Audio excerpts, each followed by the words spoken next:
Oh my gosh, I've just arrived in Pokhara, which is the adventure capital of Nepal. I'm spending the next week exploring the Pavilions Himalayas, a luxury boutique hotel brand that has 2 properties in Pokhara.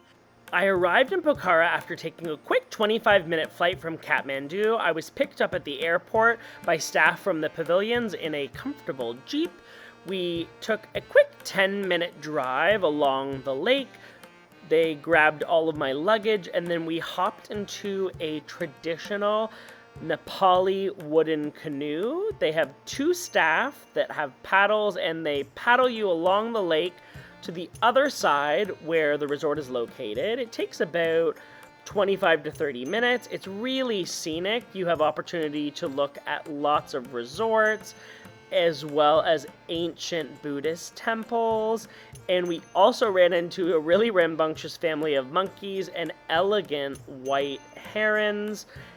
I loved when we ran into these locals who were paddling along the lake. These metal canisters are filled with fresh milk. A friendly security guard greeted us when we arrived at the Pavilions Himalayas Lake View. It took about 10 minutes to walk up these beautiful stone steps. You walk right through lush jungle. There's bridges that straddle little rivers. As we walk up here, you're going to see this is the clubhouse where there's a spa room as well as the restaurant bar and this beautiful terrace. The property is called Lakeview for a reason. You get a gorgeous view of the lake. You can grab a seat and sit in one of these lovely rocking chairs while looking at the Himalayan mountains. It's really just absolutely beautiful. When you arrive, they hand you a scented oshibori towel as well as this lovely welcome flower. And once we arrived, we also were given a local mint and ginger drink. It was thirst quenching. You can see these are the glamping sites. I'm going to give you a tour of my own. So they're tented luxury camps. You see there's a terrace with seating outdoors. You can enjoy your own breakfast, lunch, or dinner and have the food brought right to your terrace if you wish, or you can go to the restaurant. Let's open up the door and check out the interior. When you step inside, there's a big, comfy, queen-size bed, and as well as 2 loungers, which are perfect on a rainy day to sit and read a book. There's also a little coffee, tea, and nook, which has pull-away drawers that have a mini bar so you can keep your water and sodas cool. In the bathroom, you've got a his and her sink, as well as a rain shower and toilet. Pull that open, and you also find there's some really nice plush robes. The most popular activity at the resort is to go hiking. We're in the mountains, so I joined a nature guide from the resort who gave us a village tour. You can see here he's showing me how locals grind rice using this traditional method. The locals also had their farm animals right on hand. These are 3-day-old goats. They also had chickens that they raise on site, as well as cows and water buffalo. These are all located right on their property in a really small space, so it's really interesting to see how the locals live. The hike takes around 2 hours. We walked right through all these amazing rice paddies. I'd never really seen how rice is grown before, so you really can see how tiny the little rice pods are, and the rice paddies and rice fields are just everywhere. It's really scenic. It's postcard perfect, honestly. It's very invigorating. The steps, both up and down, are all rock, so you really have to have a walking stick because those rocks can teeter and totter. You want to make sure you don't twist your ankle, so take things slow. Halfway through this hike, I was sweating and huffing and puffing, and I was so excited once we started to see the lake again because I knew we were getting close back to our home base. So we've arrived back at the canoes where people arrived to the resort, and I headed right back up to the terrace to enjoy these beautiful views. It was so sunny. After an invigorating hike, there's nothing better than the reward of an ice-cold local beer. The restaurant offers both indoor and outdoor dining, so this is the interior, which is super beautiful. They also have a bar, which makes cocktails and also roasts local coffee. For lunch, I had a thali, which is a traditional Nepali lunch, and there was a cute little pussy that kept on asking for a snack. I also enjoyed some potato croquettes and chicken tikka, dipped in a delicious cilantro dressing as well as a spicy tomato dip. After checking out at the lake view, the Pavilions team paddled me across the lake, we hopped in a jeep, and we drove to the World Peace Pagoda, which is one of the top attractions in Pokhara. We stopped just to take a beautiful view and take in this panorama of the city and the valley below. The World Peace Pagoda requires a little bit of a hike. It's about a 15-minute walk up steps. There's lots of locals selling local trinkets as well as roasting local coffee beans, which are grown nearby. So if you're a coffee lover, definitely take time to have a sip of an espresso. As we step up to the pagoda, you're going to notice that it is really just absolutely eye-popping. It's white with gold. You'll see that they actually ask you to be totally silent because you need to respect the fact that this is a religious monument. There's lots of golden Buddhas. After finishing at the pagoda, we then headed across to the Shiva statue or Shiva shrine. This is a Hindu monument. It's on the mountain just beside it, so it's another 15 minutes. You see there's a golden cow. Lots and lots of Indian tourists like to come here for a pilgrimage to experience the attraction. You can see Shiva here is wearing a cobra around his neck as well as a fierce tiger outfit. Across the way, you'll see some additional Hindu sculptures and statues, which I highly recommend visiting. They're only about a 5-minute walk from Shiva. We hopped back in the Jeep and then drove about 30 minutes to the Pavilions Himalayas. To get to the resort, you're going to pass through endless rice paddies, hop over a bridge with a beautiful river. Once you arrive at the property, you're going to encounter this beautiful area that has all these traditional prayer wheels. We'll skip across the bridge to find the reception area. It's on a really well manicured lawn with beautiful gardening. On the right is the infinity pool. Right in front of us is the reception area that also has the spa. We're going to skip up the steps and enter the space where when we check into the room, they offer us a refreshing Oshibori towel as well as a glass of fresh fruit juice with blitzed mint. All of the villas are located throughout rice paddies. It's absolutely scenic. This is the chalet that I'll be staying. It is a duplex, and I'm going to give you a tour. So we're going to open up the wooden doors. To the left, you're going to see a fridge as well as a little coffee and tea nook. This is a 2-story villa. On the left, you're going to see we have a lovely, comfy living room space. There's a fire that they like to light in the colder months of the year, so you can have a crackling fireplace. On the second floor, you'll see a huge and comfy bed. It's super spacious. On the left-hand side, there's also a little work nook where you can do some work. Walk through to the bathroom, and there's a huge soaker tub. On the left, there's a rain shower as well as a toilet, and you've got a his and hers sink. Lots of natural light, really beautiful. When you wake up in the morning, this is the view. You can look down to the living room and enjoy views of the rice paddies and mountains in the distance. Let's pull back the sliding doors.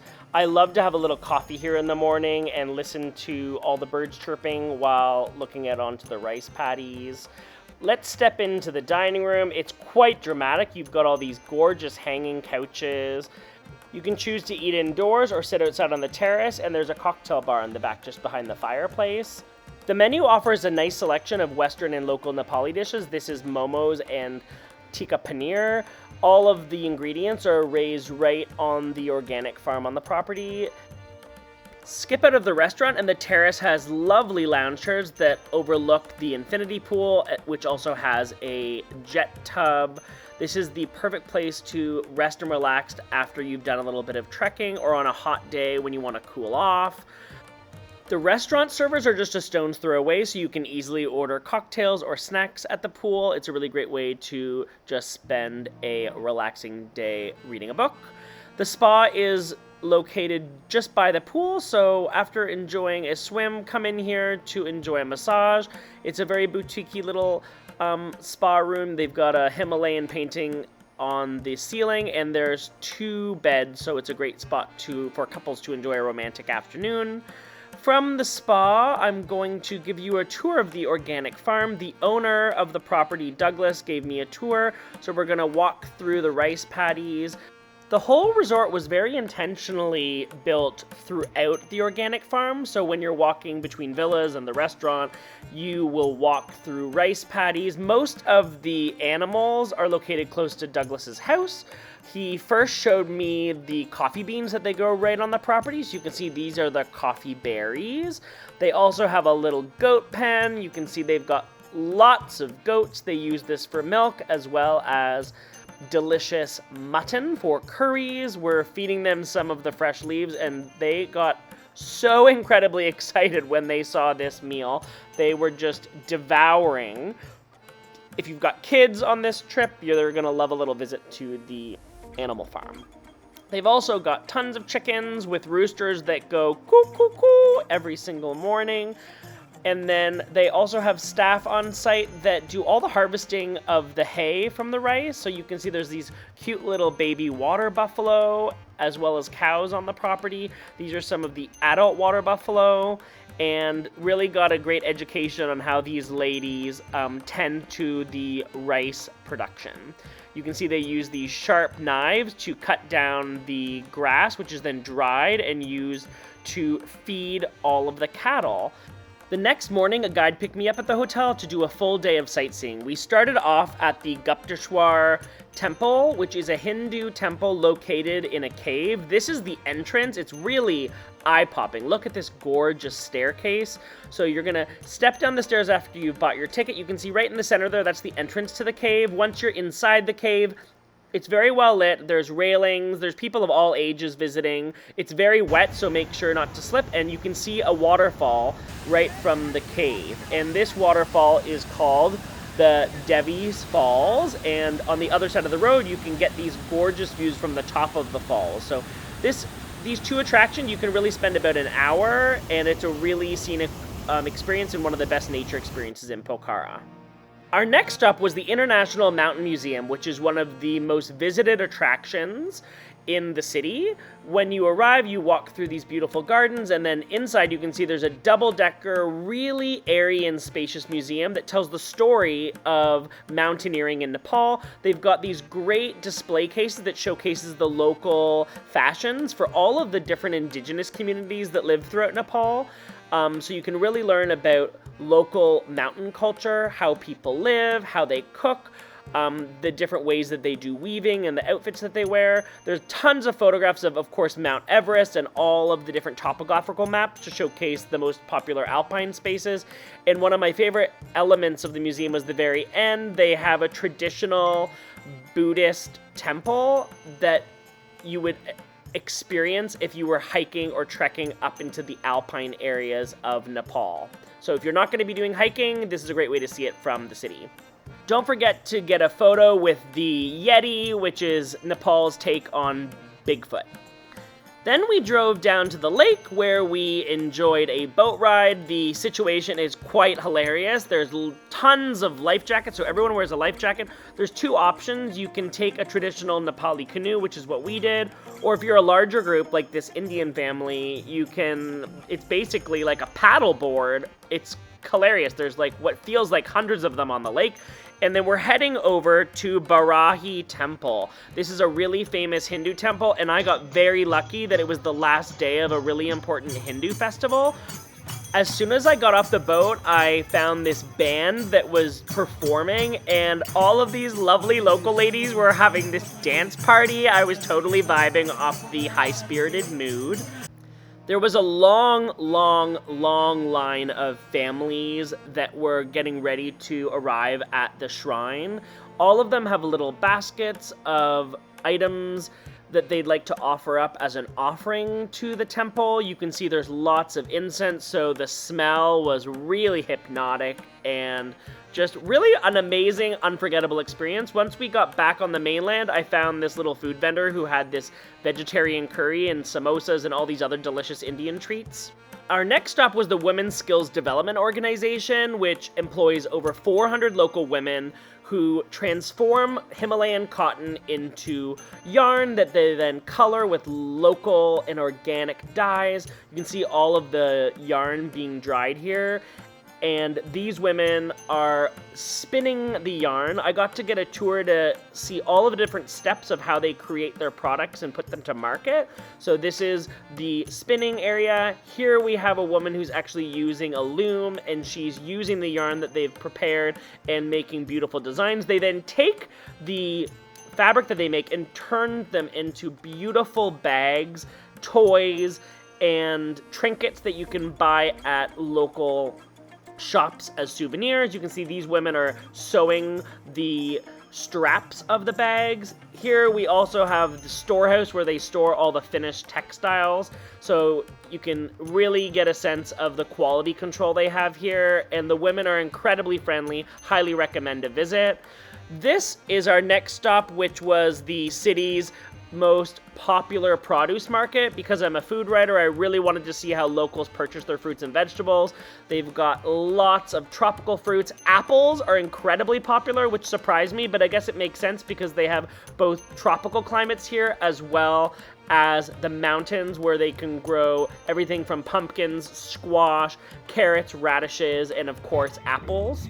In the evening, we went to Boomerang Restaurant, which is really famous for its culture show. It's located on the lakeside, while having a delicious Indian feast. It's so delicious. We got to listen to local musicians as well as dancers perform. Highly recommend as an evening activity. On my last day in Pokhara, I visited the city's most famous monastery, Matapani Gumba. This is an incredibly famous monastery that unfortunately during the earthquake in 2015, the temple had a really bad damage. You can see even here when I visit the old monastery, all the cracks that are still visible, but they have recently built this beautiful new monastery and they're still fundraising for it. So they welcome visitors and they ask for donations. I'll give you a little tour of the construction process right now.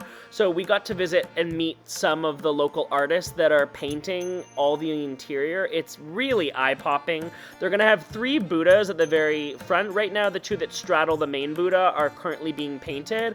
I got to meet the monastery's head monk, who is called the Guru, and I had a really special, unforgettable experience where we offered up a donation to the monastery and brought a selection of fresh fruit and herbs and flowers, and then we lit some incense. I then spent 15 minutes sitting in front of him as he chanted a Tibetan prayer and gave me a lovely blessing.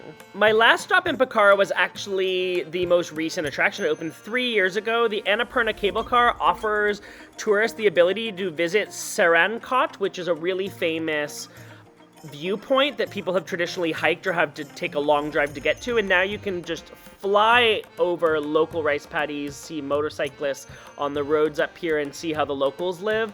Once you get to the very top, there's a viewpoint as well as lots of fun. You can do things like zip line or this wild swing that swings right over the cliff. We did a little walk to the Hindu shrine, and you can see that they're currently constructing a ginormous geisha statue that actually has 5 heads. So when that is finished construction, it'll be amazing. From the top of the lookout tower, you can see the Annapurna range and all the surrounding valley. And this is behind the Ganesh, so to the left and in front of me is the city of Pokhara. Afterwards, we headed to lunch at Banjang Village Restaurant. It's an absolutely gorgeously scenic restaurant. It's kind of famous for its live music in the evening, and it has 5 guest rooms, so there are people that sleep overnight. You see all these pictures of the live music they've done in the past. We sat down and I ordered a bowl of thukpa. It's a Tibetan noodle soup. I've never had it before. It was incredibly spicy, made with lots of noodles, shredded chicken, tons of peppers, scallions, and sliced julienne carrots. On the way back down, we enjoyed beautiful views. You're absolutely gonna love Pokhara. Highly recommend staying with the teams at the Pavilions Himalayas. It does great good for the community, and it'll be an unforgettable trip to the mountains of Nepal.